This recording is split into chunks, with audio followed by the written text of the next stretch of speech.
High বন্ধুরা, তোমরা সবাই কেমন আছো? আশা করি ভালোই আছো। তো আবারও চলে এলাম নতুন একটি রেসিপি নিয়ে। আজকের রেসিপি চুষি পিঠার পায়েস। তো চলো দেখে নিই চুষি পিঠার পায়েসটা আমি কিভাবে বানাচ্ছি। তো প্রথমেই দেখো, চালের গুঁড়ো ময়দা গরম জল দিয়ে মেখে নেওয়া হয়েছে।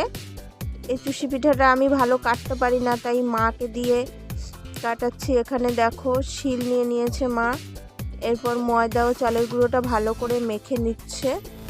তারপর এরকম ছোট ছোট টুকরো করে নিয়ে সেটাকে লম্বা লম্বা আকারে করে তারপর চুষি পিঠাগুলো কেটে নিচ্ছে। তো দেখো চুষি পিঠাগুলো কিভাবে কাটছে।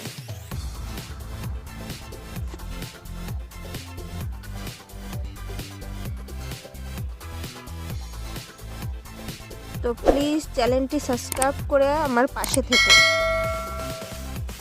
তো দেখো ছোট ছোট টুকরো কেটে কেটে নিয়ে কি সুন্দর লম্বা লম্বা পাকিয়ে চুষি পিঠাগুলো কাটছে। এতটা ভালো আমি পারি না, তাই মাকে নিয়ে এসেছি, মাই কেটে দিচ্ছে। তো মায়ের হাতের পিঠে খেতে কার না ভালো লাগে? আমার তো দারুণ লাগে। তোমাদের কেমন লাগে প্লিজ কমেন্ট করে জানিও।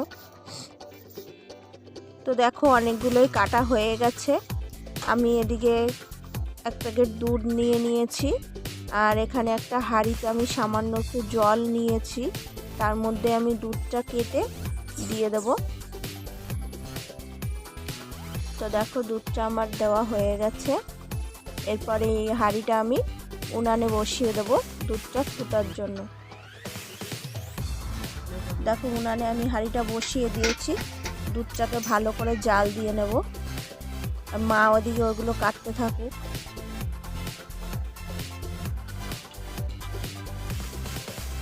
তো দেখো মায়ের এদিকে চুষি পিঠাগুলো সব কাটা হয়ে গেছে, অনেকটাই হয়েছে। এদিকে আমার দুধটা গরমও হয়ে গেছে, ফুটে গেছে। এরপর এর মধ্যে আমি দিয়ে দেবো 3 থেকে 4টে তেজপাতাটা দিয়ে দুধটাকে একটু নেড়ে দেব। তারপর দিয়ে দেবো 3 থেকে 4টে এলাচ ও তেজপাতাটা দিয়ে দুধটাকে ভালো করে নেড়েছে। এবার চুষি পিঠাগুলো একটা গামলিতে তুলে এনেছি আমি। এটাকে আমি অল্প অল্প করে ছড়িয়ে ছড়িয়ে দিয়ে দেব। সব কটা একসাথে দেওয়া যাবে না, তাহলে দলা হয়ে যাবে। তো দেখো এক মুঠ করে নিয়ে নিয়ে ভালো করে অল্প অল্প ছড়িয়ে দিয়ে মাঝে মাঝে একটু নেড়ে দিচ্ছি।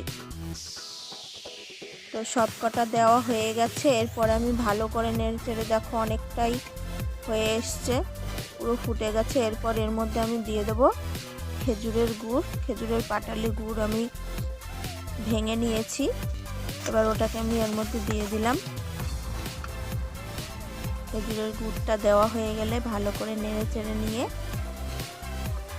কিছুক্ষণ নেড়ে চেড়ে তারপর এর মধ্যে দিয়ে দেবো চিনি। তোমরা চাইলে শুধু খেজুরের গুড় দিয়েই করতে পারো, আমি চিনি ও গুড় দুটোই দিয়েছি।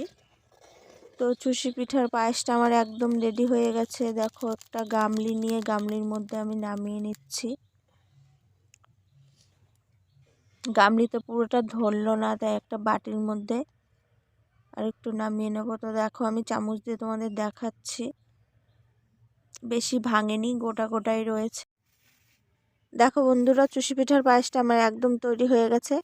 তো ভিডিওটি ভালো লাগলে লাইক কমেন্ট শেয়ার অবশ্যই করো। আর এইরকম রান্নার নতুন নতুন নোটিফিকেশন সবার আগে পেতে পাশে বেল আইকনটি অল করে দিও। তোমাদের সাথে দেখা হচ্ছে নতুন কোনো ভিডিওতে। ততক্ষণের জন্য তোমরা সবাই ভালো থেকো, সুস্থ থেকো, টাটা।